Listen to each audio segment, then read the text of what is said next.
Good afternoon and welcome into this edition of our NAIA-SIDA Spotlight, where we feature the best and brightest from our sports information directors from around the NAIA. This is Rachel Moore, Assistant AD and Director of Athletic Communications here at Central Methodist University, and today I'm excited to be joined by Mitch Huppert of Marian University in Indiana. Mitch, how are you today?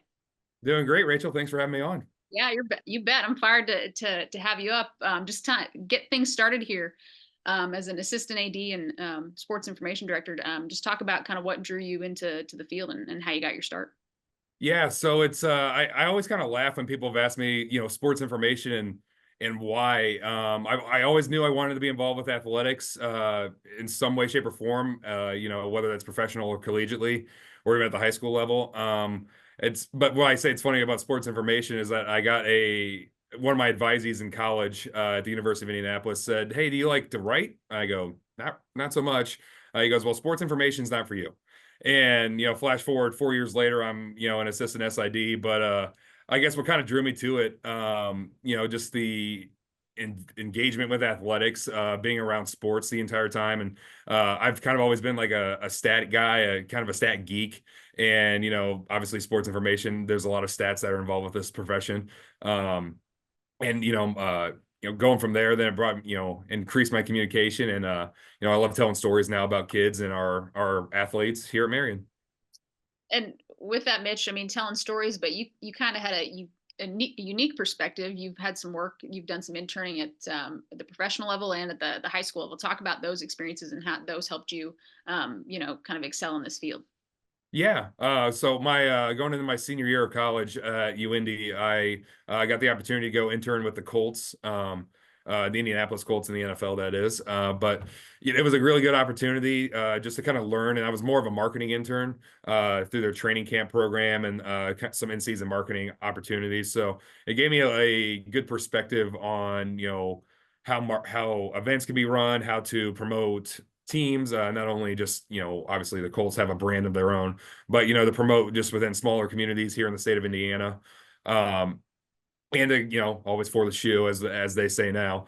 And then to finish my senior year, I interned with the IHSAA, which is the Indiana High School Athletic Association, and that's actually where I got my true start with sports information. I was the sports info intern, which allowed me to work day to day in the office, kind of get a real feel for what an 8 to 4, 9 to 5 kind of job is. And then I worked every state championship but one, for the IHSA for their winter and spring seasons, where you're dealing with radio, you're helping set up press conferences after games, and writing press releases. So that really was my first true like dive into the sports information field.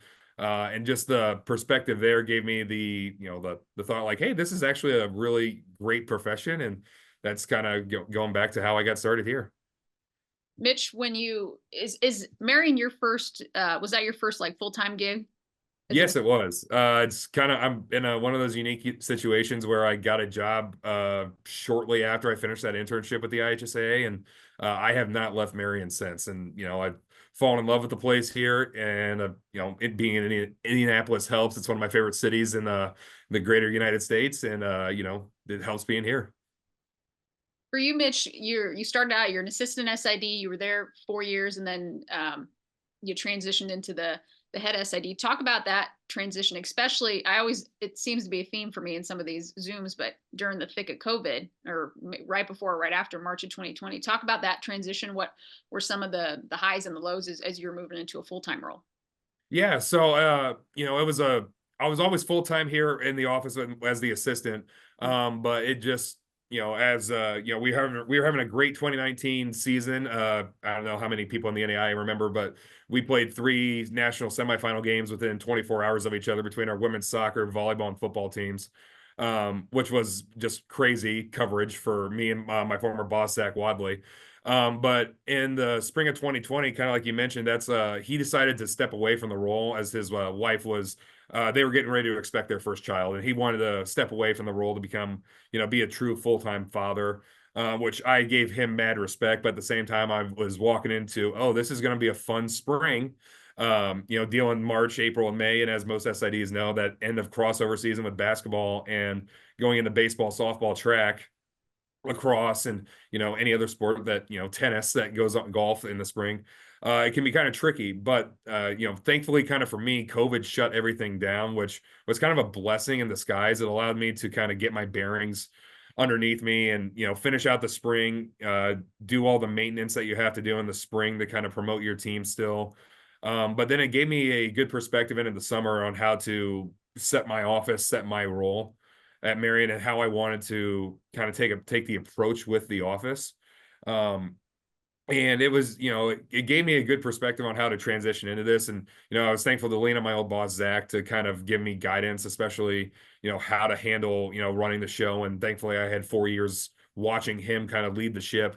That kind of gave me the perspective I needed to go. Mitch, what was, and you might have touched on a little bit, but heading into the fall, your first year, how do you think having that time to kind of sit down and not play any games, how do you think that helped prep you for your first full year as the head man? Yeah, it definitely helped, get me an understanding on like what I needed to do. And obviously, right, years before, like I had seen how to kind of manage, a volleyball game or a soccer game in the fall. And, that had kind of become a second nature to me. But it gave me an extra few months because we didn't play our football season until the spring. And it gave me an extra few months to kind of figure out, hey, how do I need to manage football? And especially football during COVID was a completely different thing, as many people can relate to.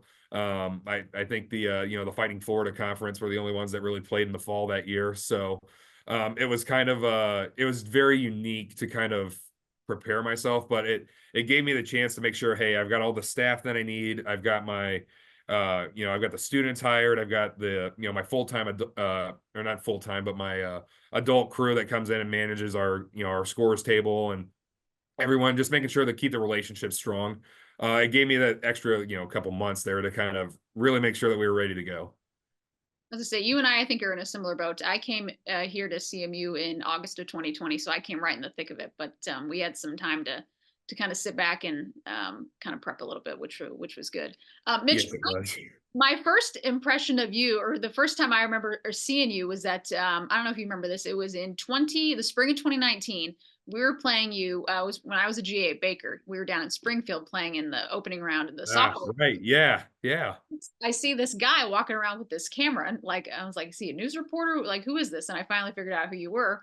But you do a lot of the filming of games and highlights, and you do post game interviews, and that's something that I really like about what you brought to that position. I think something that even I don't know what your staff looks like, but I think that's such a big piece of what you do. Talk about that and the importance of doing those videos and highlights, and how that helps promote your athletes within.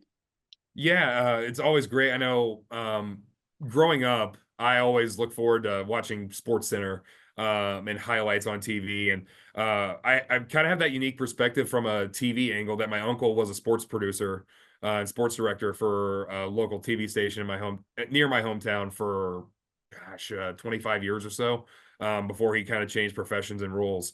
And I got to learn a lot from my uncle on how to, edit highlights, kind of find those story pieces, do interviews. I actually got to go shadow him once I got into college at a couple Notre Dame football games, just to kind of get that perspective. And that's part of one of the reasons why I got hired at Marian, was that background I had with video editing. And I've always kind of fallen it's great to do it. We try to make sure that every one of our games, we try to do some kind of video piece. This year, we've been just a little behind in that. But thankfully, I've got two student workers who are tremendous at making their own highlight videos and hype videos. Just the other day, one of our kids, without me knowing, he mic'd up one of our volleyball players. And we had like two different mic'd up segments that we put out from a volleyball match, which was really awesome. And it highlights the student as well. But yeah, just the video piece has always kind of been great, and it's always great to promote your brand. Just being in Indianapolis, we are in a major city, but we are kind of a small fry when you think of the states. They're talking about Purdue, Indiana, Notre Dame, and when you talk basketball, then you're talking Butler. Over us here at Marian. So, I figured the more ways that you can promote yourself, and blasting on YouTube, blasting on X and Instagram, any way that you can promote yourself is the best way to do it. Mitch, I think rightfully so, though, because I mean, you've got one of the top athletic programs in the country. I mean, volleyball, I think 4 or 5 years ago, they won a national championship. Your Yep. soccer programs, I know they're always playing CMU somewhere at a final site. Um, for you, is there any additional pressure in getting to cover teams like that, or kind of talk about what that looks like and the honor of getting to promote those kind of teams? Because not every SID gets to do that to that extent all the time. Yeah, and there is a little bit of pressure, right? When you're trying to do that, because you're trying to make sure your teams look, the absolute best from your perspective, whether that's through photography or through video, and you want to do the absolute best to promote your team. So there is some pressure, and then I'm to the point now where I kind of put that pressure toward my students where, hey, like if you're the one helping me record video for this game, we can't miss a play. That could be someone's 1,000th kill, or that could be it could be the only goal in the match of a soccer contest in a top 10 showdown. And it's one of those things where, hey, we can't afford to miss it. So there is a little bit of pressure that we try to I put on myself, and then I put on my students, and my staff in general. But it's a great challenge to try to cover great teams, and it's really fun at the same time to do that. I know a little bit about it, so we share that same love and passion for it. Mitch, couple more questions for you.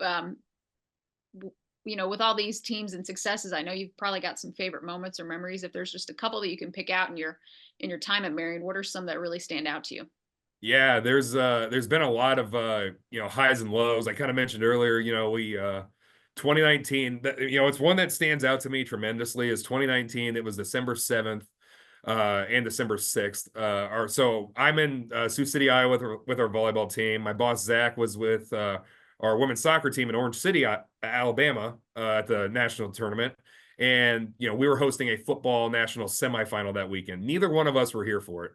Not to mention we were also hosting a pretty big wrestling tournament in the state of Indiana for small school wrestling. And some way, somehow we managed to cover a football, two national championship games, two national semifinals on site, and then not to mention we covered a neutral or a national semifinal game at home with neither one of us here. It was a really cool weekend. It resulted in a national championship trip for our football team, a national runner-up for our women's soccer team, and then our women's volleyball team's first ever national championship. Still one of my coolest moments, and that was I definitely remember staying up till 3 a.m. after that match with volleyball to get everything done. And that was back in the day when the NAI kind of made it a Friday morning it was round of 16, Friday night quarterfinals, Saturday morning semifinal, and then Saturday night was your championship. So that was a very kind of stressful time for me just doing volleyball. It's one I look back on a lot and just be like, man, that was pretty cool. We got out 4 highlight videos. We got out while all this other thing's going, but just my individual performance at the championship was fun. And another fun one I had, and it's more just a sentimental one, is in 2023 spring, excuse me, we hosted the NAI softball opening round for the first time ever, and it was a really fun experience. Our girls loved it. There were some weather delays, of course, being in the Midwest in May. It sucked, but it was really fun and a favorable memory of mine. Mitch, those all sound like good problems to have. Three national championship games going on. Marion's this place to be. It's the spot to be. Mitch, last question for you for today. We're always talking about wanting to promote SIDs and how to help elevate them and keep people in this industry. It's one where there's a lot of ebbs and flows. People come in, people come out. But for you having a significant amount of experience at Marian, one piece of advice that you could give someone up and coming in this industry, and what we as an association can do to help keep SIDs within the industry? Definitely, just keep grinding, keep doing it, and don't never be afraid to reach out for to another SID. Within the Crossroads League, I think I'm constantly talking with 3 or 4 of our guys who I can now consider friends. And we've got a tight-knit family. I think if you find the group, find the people that you know are passionate about it, which again I can't speak for other conferences, but I can speak for the Crossroads and how we're all pretty connected with everything. And having that group to kind of, get you through the lows, right? Crossover season is always a bear. It's coming up, but we always find a way to fight through it. And we haven't really had a whole lot of turnover in our league, and here at Marian, it's been kind of steady, and we've got a good support system here, and you just keep rolling with it. That is Mitch Huppert from Marian University in Indiana. Mitch, crossover season is coming, but I appreciate you taking some time today, and best of luck the rest of the way this year. Awesome. Absolutely. Rachel, thanks. Same to you.